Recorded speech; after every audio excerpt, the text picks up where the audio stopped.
Hi, my name is Glenn Smith, and I'm here with Meredith-Anne Berger from Seyfarth Shaw. And this is another episode for New Jersey Legal Updates that we're doing for the New Jersey State Golf Association and its 2021 Virtual Golf Summit.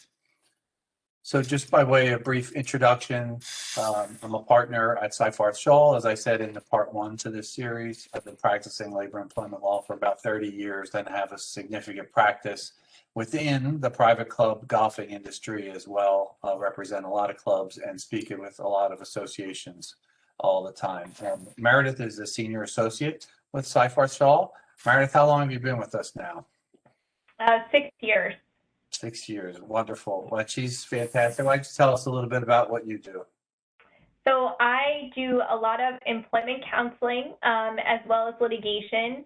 On the counseling side, I help Glenn a lot with club issues, specifically independent contractor issues, leave issues, general, revising handbooks and the like. And I also do litigation where I represent employers in wage and hour, as well as discrimination and harassment type of single plaintiff lawsuits. Excellent. So today, as you might have listened to our prior episode in the series, which focused on New Jersey employment law updates. And in this part of the series, we're at part two, we're going to be focusing on COVID club operations. There are a lot of changes coming down the pike, and I know that we're all excited to reopen as we get vaccinated and get back to the club, get back to work. So today we'll be talking about a lot of exciting things. Thanks, Meredith. So obviously 2020 was an incredibly difficult year across all club businesses. I was heavily involved in, and Meredith was too, getting multiple updates out, not only to clubs, but also across all of our employer network. It was a really confusing set of standards that were applied. We focused on New Jersey and New York, but this presentation here is obviously just going to be on New Jersey only. But one thing to keep in mind when you're talking about golf clubs, I think it happened to be one of the most difficult aspects of all of our counseling, because quite often you guys are multiple different businesses. So as opposed to just operating a restaurant or what have you, when you're dealing with a golf club, you're dealing with something that has outdoor activities.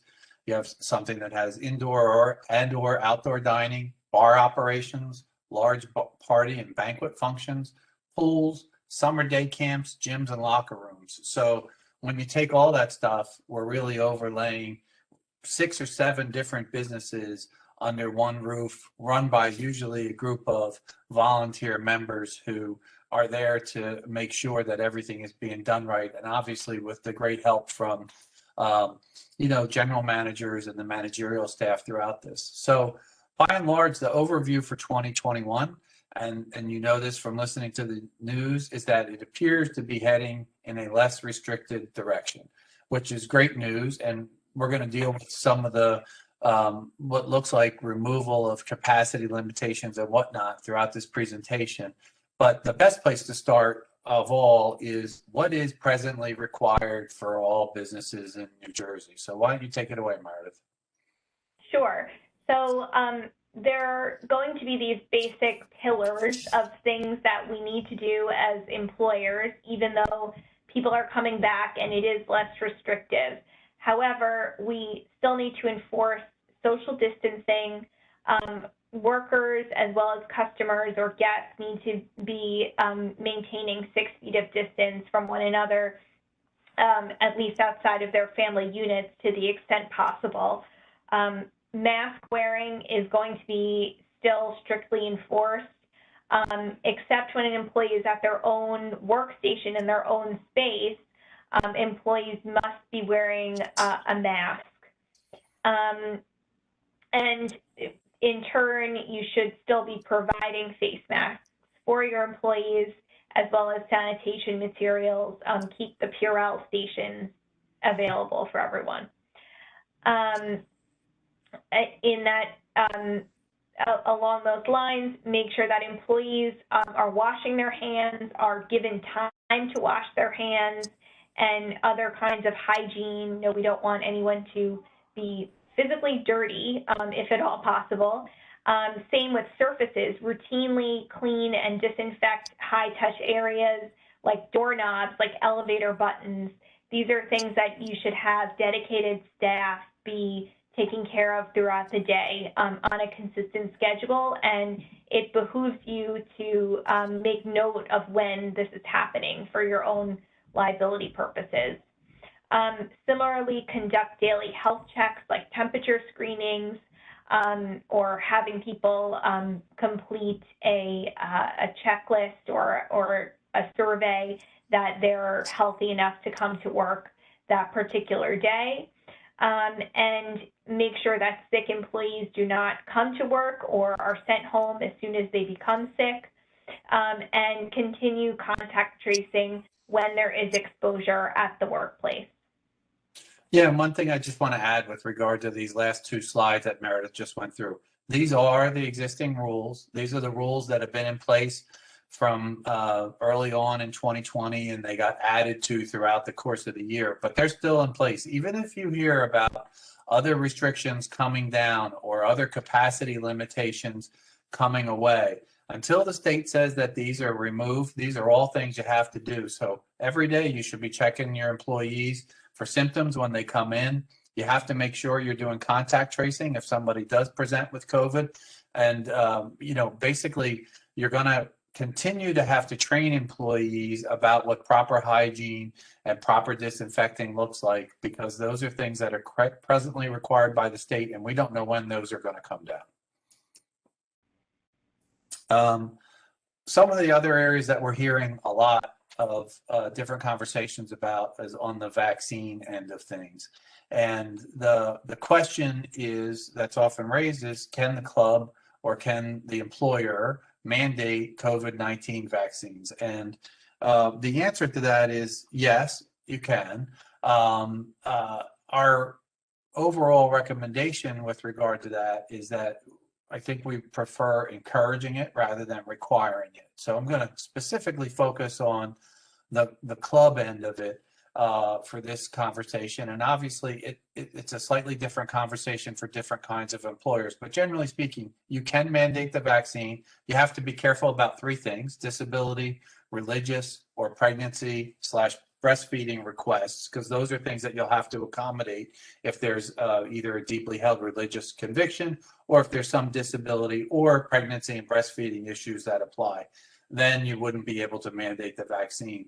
But on the practical end, one of the things that strikes me around golf clubs, and there are some who are mandating the vaccine, I think it's a very difficult task.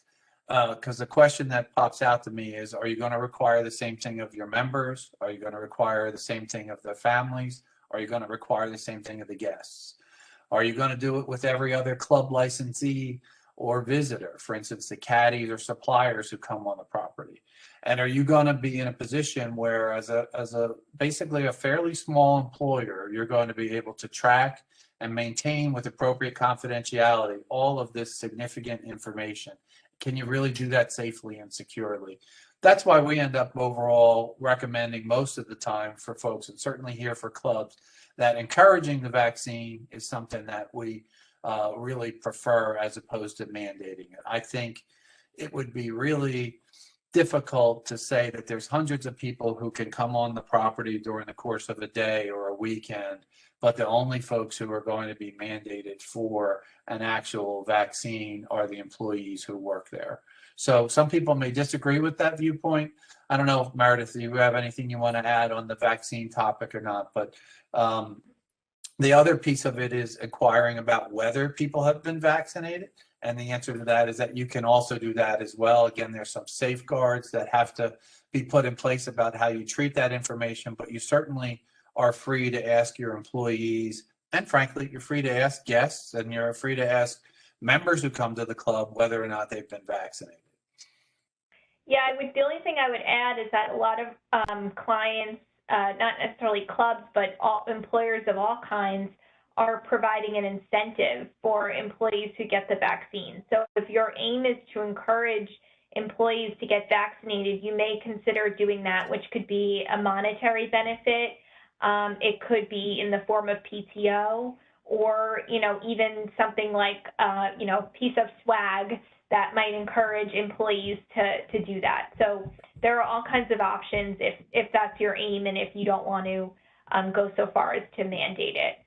Yeah, and our sense across all employers, again, is that it seems like the vast majority are in the strongly encourage or help to persuade category rather than the mandate category.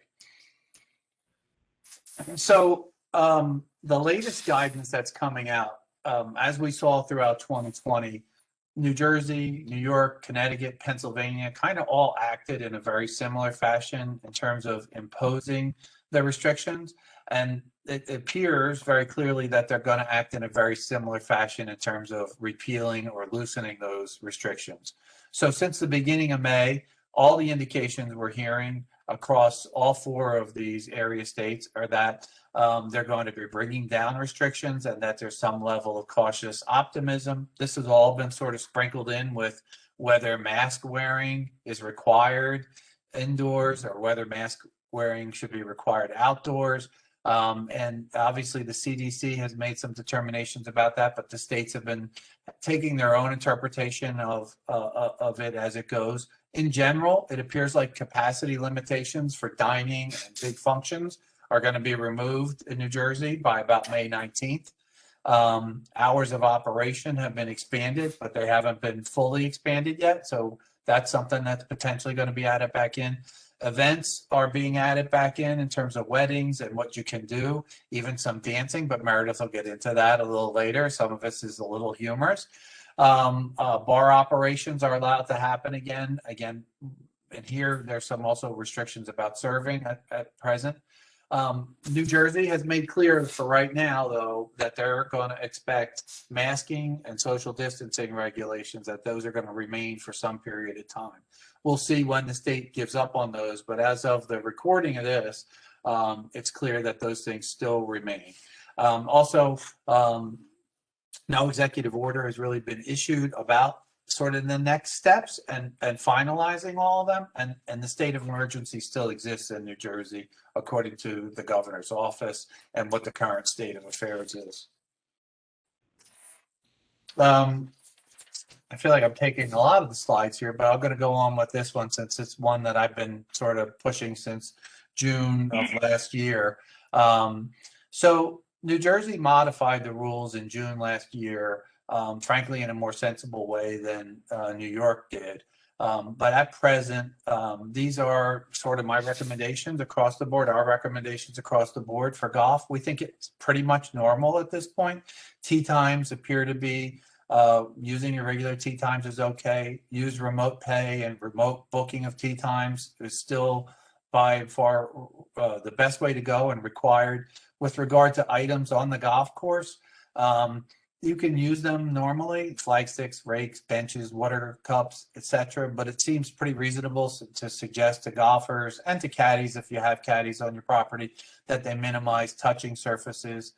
Some periodic cleaning would be helpful, although it's not really that practicable during the course of the day on a big golf course. Practice areas still recommends the level of social distancing, but that kind of exists anyway in terms of practicing. Carts, certainly two people can ride together now, even if they're unrelated. We throw in this accommodation here. If somebody really wants to have their own cart, and I'm trying to be mindful of this both with carts and with caddies. They might not want to have the contact. They might be a little sensitive to wondering what's going to happen, but you should certainly try to accommodate somebody with an individual cart if that's their preference. Similarly, with caddies, we have some recommendations about that as well. First of all, we want you to be mindful of the independent contractor compliance that we're going to get into here in part 3. If a golfer doesn't want to take a caddy, our personal belief is that you shouldn't be requiring them right now. That goes on both the independent contractor side, as well as, more importantly, for purposes of this presentation, the COVID-19 side of things. It's understandable that somebody would not want to take a caddy at this point, and our feeling is that you should have options available to them. Also, we think the booking of caddies, so as to eliminate their congregation on property, that should happen through a third-party app. Club Up is one of those apps that we have sort of recommended throughout the course of the year as a way that caddies can be booked and they don't have to come on the property. It also helps your wage and hour compliance significantly. And then we always get these questions, should caddies wear masks or gloves? And here's the reality. If your caddies are employees, then you're going to have to follow the New Jersey employee rules. So whatever they are, that's what you have to follow. If your caddies are contractors, then I think the reality is that the interplay for the caddies wearing PPE should be between the caddy and the golfer. The golfer's the one who's hiring them. The caddy's the one who's accepting being hired for that particular loop. And we really believe that folks should make those rules themselves. Certainly, if they're going to be spending significant amount of time close together with the player, and I think there's ways to avoid that on a golf course, obviously, then people may request that there be some masking that goes on outside. And obviously, again, that's between the golfer and the caddy if they are properly classified as independent contractors. So again, with all vendors, licensees, contractors, the club should be trying to certify and must certify their health when they arrive on a daily basis. So indoor dining, and then we're going to switch over to Meredith. So the indoor dining, generally speaking, the capacity limit is at 50%, not including employees. On Wednesday, the 19th, it's going to go up. The capacity limitation is going to be removed, and tables may again seat more than 8 people. These are significant enhancements for you.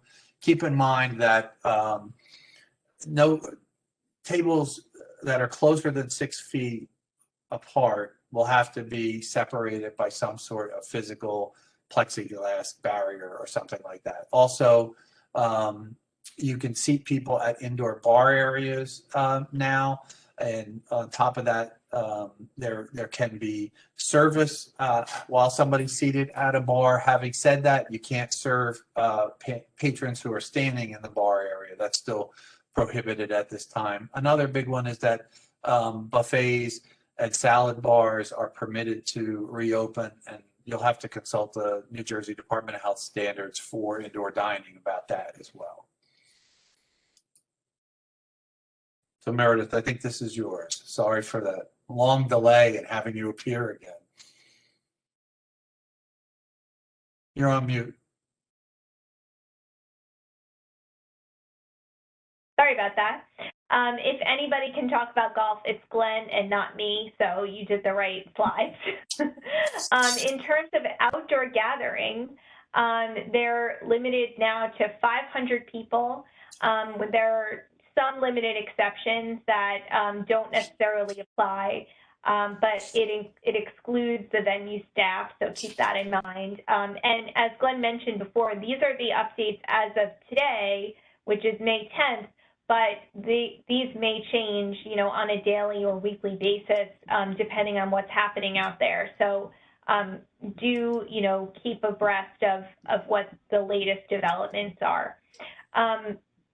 Outdoor celebrations must also be limited to the number of patrons to ensure that they can stay 6 feet apart.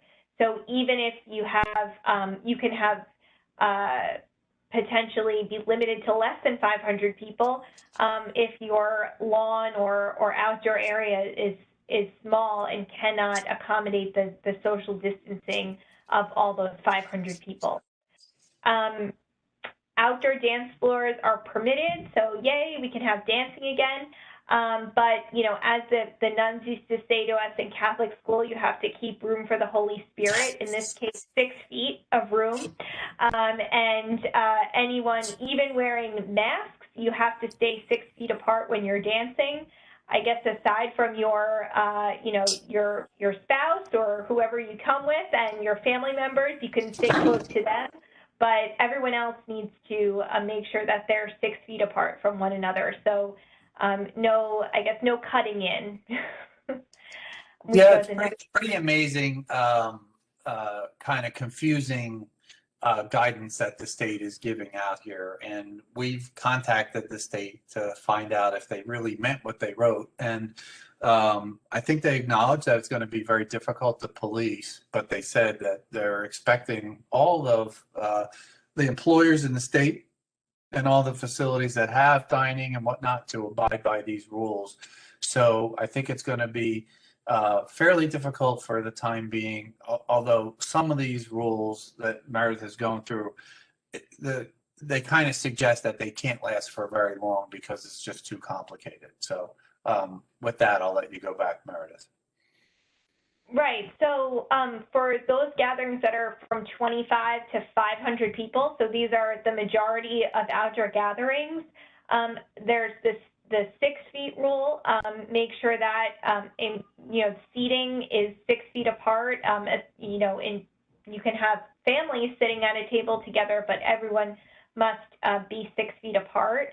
And there can be no contact between attendees that are not within the same family unit. As Glenn mentioned, it sort of makes you think, why even have the gathering if you can't go over to your friend or your extended family member and say hello, or if you have to say hello from 6 feet apart. So it just seems unrealistic that this will even happen. The organizers should mark 6 feet of space in the area. So I don't know if they expect you to put, like a grid, and then you have to stay in different squares of the grid. But and they also mandate that physical items like equipment can't be shared by multiple attendees of the same gathering unless it's sanitized before doing so. For gatherings of fewer than 25 people and outdoor religious services, those do not need to comply with the strict 6 feet of social distancing requirements, and you can have open air tarps or tents to allow for outdoor gatherings in the rain or in the extreme heat. So if we want shade, we can have that as well. All individuals must still wear face coverings, except for, if you have a health condition that prevents that, or for kids who are under 2. My daughter is 2.5 and she wears her mask. So, and social distancing, in situations like where you're eating, of course, you wouldn't have to wear a mask, but once you get up from your table, you need to have the mask on. And a contactless payment, such as prepayment or telephone or online payment, must be offered where feasible. For indoor gatherings, for fewer than 25, I'll take this one. Okay, so yours, yeah, sorry. Sure, that's okay. On the indoor gatherings, again, it's presently limited to 50%. This is a little bit of a repeat from before. The reason why we wanted to put it back up here is there is an increased capacity up to 250 people, and any room, whatever the size, even if the capacity is less, it still can hold 25 people. We're expecting those to go away. Or to be increased substantially on May 19th. In addition, you have there's an exception for political activities, wedding ceremonies, wedding receptions, that lets you take capacity limits up even further. Finally, there's the same dance floor rule. I like that Meredith referenced, keep the Holy Spirit between you and your dance partner. I guess that's the way folks should be thinking about it. Indoor gatherings with people over 10 people, you have to continue following all requirements from the prior orders, including wearing face coverings, staying 6 feet apart. So this is, generally speaking, all things that we think will be removed shortly, but these are the current rules as of the time we're recording this. So it's good for you folks to continue remaining vigilant in terms of abiding by these rules. If you're 10 or fewer people indoors, the reality is that you don't have to have that same level of separation that we were talking about before for the larger ones. However, it's a should demarcate 6 feet of spacing. Again, any items that are physically shared have to be cleaned in between. And again, you should have contactless options for either making reservations or appointments or paying for things as well. So those are the requirements indoors. And here's summer day camps, and Meredith's going to take you through that real quickly. Sure. So summer day camps are permitted to operate in New Jersey, but there are strict standards that you should look at if you do have a summer camp.